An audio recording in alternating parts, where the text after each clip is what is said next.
Om Swastiastu. Selamat pagi pemirsa Kompas TV Dewata, apa kabar Anda hari ini? Semoga semuanya dalam kondisi yang sehat dan juga sejahtera ya. Kembali lagi pagi hari ini berjumpa bersama saya Permana Dewi dalam Dialog Sapa Bali Pagi. Seperti biasa di Dialog Sapa Bali Pagi ini akan ada banyak sekali topik-topik yang bermanfaat yang akan kita bahas. Seperti pagi hari ini kita akan membahas tentang pemberdayaan keluarga dalam konvergensi pencegahan stunting. Seperti yang kita ketahui bersama saudara, stunting ini masih menjadi permasalahan serius di dunia maupun di Indonesia dan juga di Bali khususnya.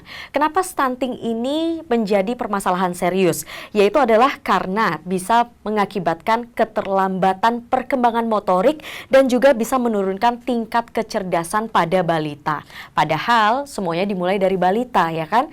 Untuk generasi penerus bangsa semuanya dimulai pada saat kita masih kecil. Tapi kalau ternyata kecerdasan kita sudah menurun dari kecil, apa yang harus kita lakukan? Pagi hari ini akan kita bahas bersama dengan narasumber yang sangat luar biasa yang sudah hadir di studio Kompas TV Dewata. Langsung saja saya kenalkan, di sebelah saya sudah ada Ibu Niwayan Sriani. Beliau merupakan Sekretaris Tim Penggerak PKK Kabupaten Gianyar. Selamat pagi Bu Wayan, sehat? Astengkara, sehat selalu Bu ya. Kemudian di sebelahnya Ibu Wayan itu juga sudah ada Dr. Made Arisani. Beliau merupakan Sekretaris Dinas Kesehatan Kabupaten Gianyar. Selamat pagi dokter.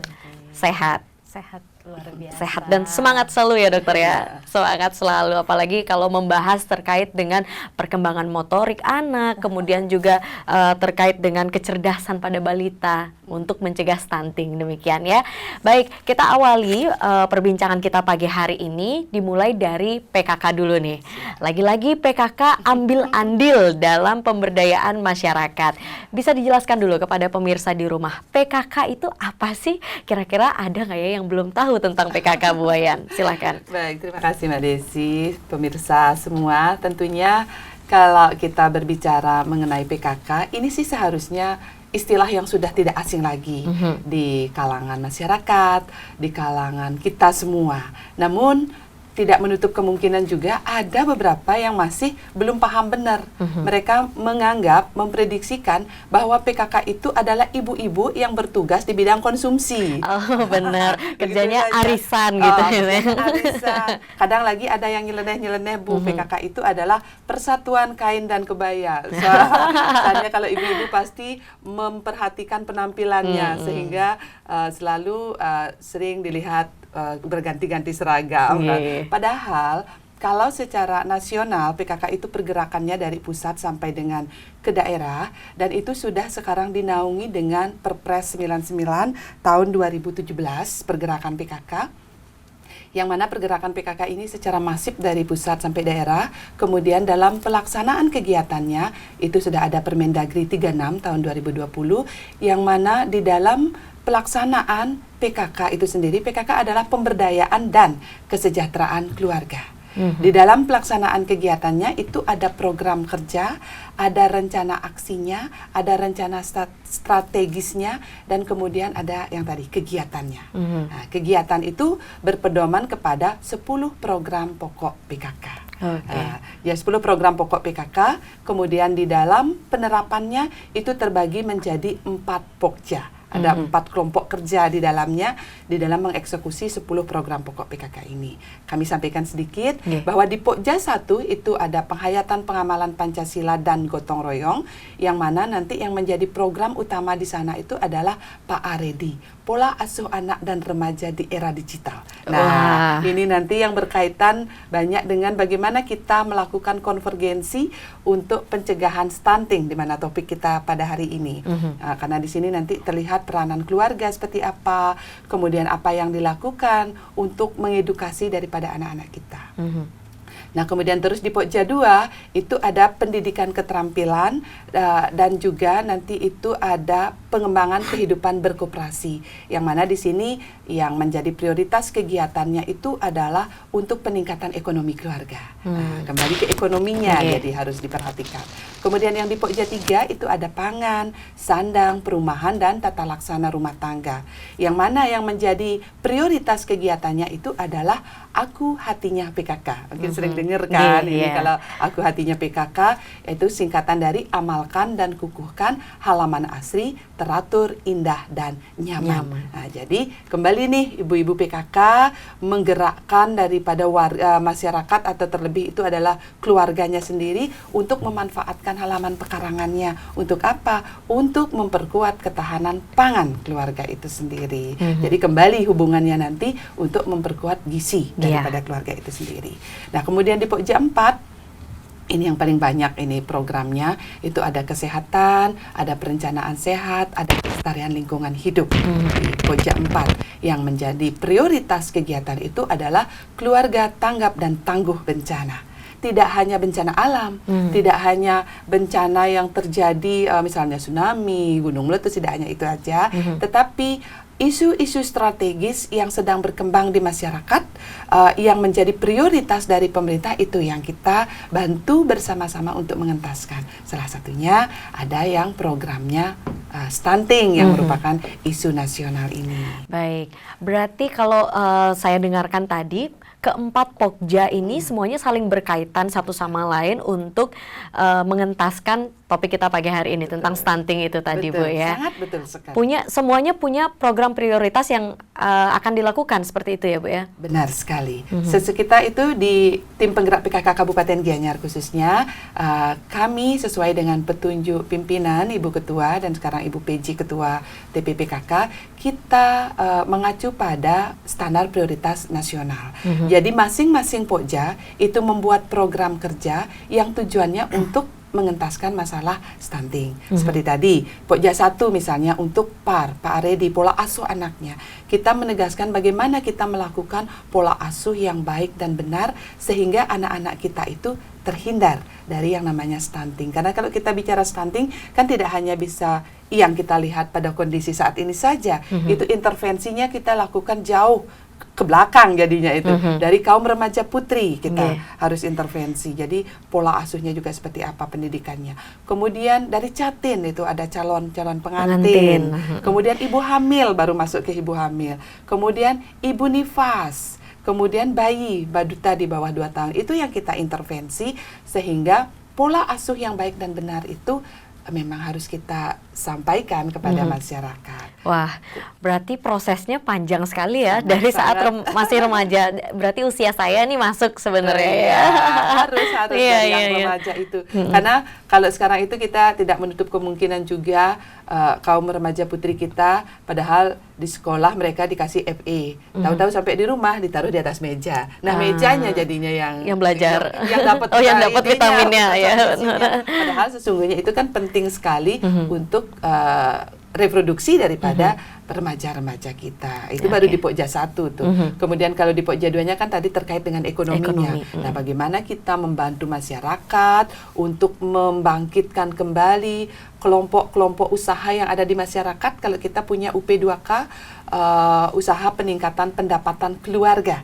Itu banyak home industri yang ada, misalnya membuat canang, membuat macam-macam kue. Ya, itu salah satunya itu untuk mendukung daripada peningkatan perbaikan ekonominya. Kalau ekonomi yang agak gini ya kita tahu sendiri kan semuanya itu pasti kembali harus kita perbaiki dari segi ekonominya. Nah, kalau dari Pokja 3 tadi kan di samping PKK. Ya hatinya PKK nih udah familiar banget sering hatinya PKK. Kalau itu kan benar untuk pengentasannya dari hulu ke hilir kan ini kita jadi untuk ketahanan pangannya. Kalau kami di Kabupaten Gianyar itu ada namanya program sinergitas Puspa Aman, Aku Hatinya PKK. Puspa Aman itu kurang lebih pusat pangan alami mandiri asri dan nyaman. Ini ada di satu desa ada satu pusatnya untuk di sana ada pembibitan, ada demplot, kemudian bibit-bibitnya inilah disebar ke rumah-rumah yang menjadi aku hatinya PKK. Oke. Oke. Satu lagi ya. Oh iya, satu lagi Pokja 4, hampir ketinggalan. Jangan ketinggalan. Satu lagi di Pokja 4 itu terkait dengan kesehatannya. Kita menjaga lingkungannya, menjaga pola hidup yang bersih dan sehatnya, kemudian juga perencanaan sehatnya. Kita ada di sana, jangan sampai semua orang tidak mau sakit ya. Tetapi ketika sudah sakit, apa yang harus kita lakukan?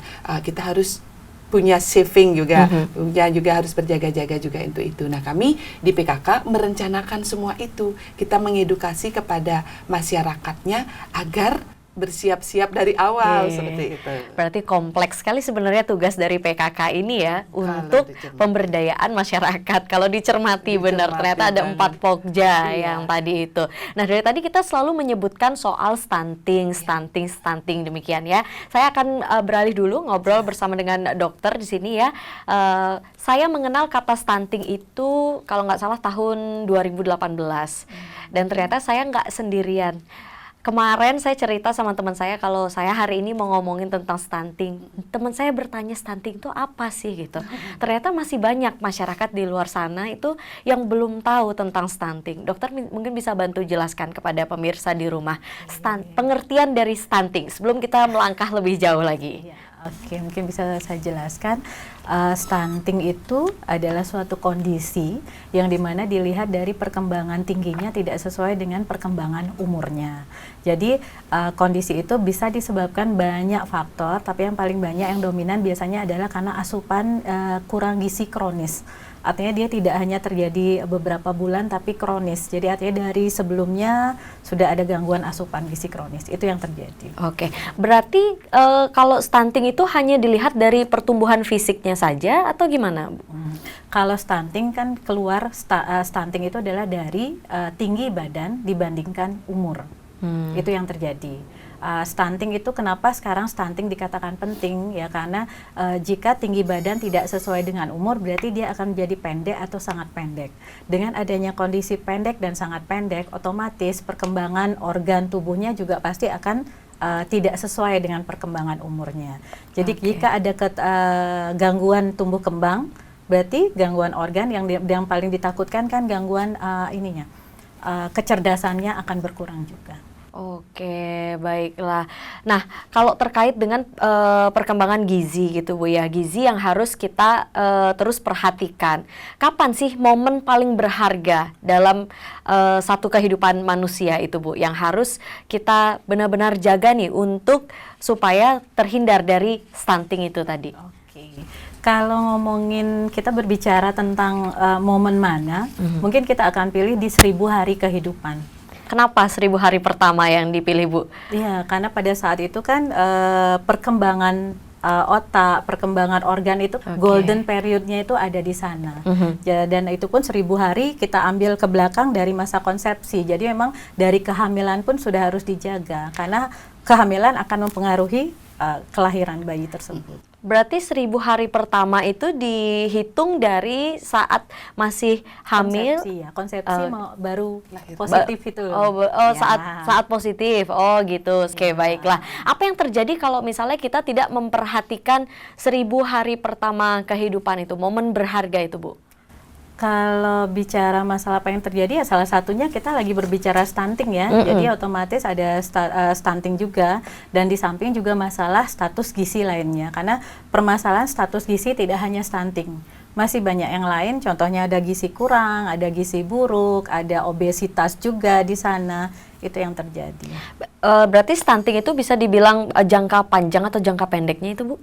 Dampaknya? Dampaknya pasti akan ke jangka panjangnya. Ke jangka panjangnya. Karena akan pengaruhi kecerdasan. Jadi di mana kita bisa menjaga generasi penerus kita bagus, berarti kan dari awal kita harus sudah jaga kecerdasannya. Karena stunting akan mengurangi 20% dari tingkat kecerdasan yang ada. 20% dari tingkat kecerdasan yang ada. Wah, itu lumayan besar ya bagi satu anak balita sampai nanti dia bertumbuh menjadi orang dewasa gitu ya. Baiklah, maka dari itu ini benar-benar harus kita perhatikan sekali, terutama dari gizinya berarti Bu ya. Nanti kita akan lanjutkan lagi perbincangan kita, apa yang bisa kita lakukan untuk menjaga 1000 hari pertama dulu ini deh, mungkin dari asupannya ya, atau dari kondisi orang tuanya gitu juga bisa, kondisi dari lingkungan keluarga itu juga penting ya. Sebentar akan kita lanjutkan lagi perbincangan kita, jangan kemana-mana, tetap di Sapa Bali Pagi.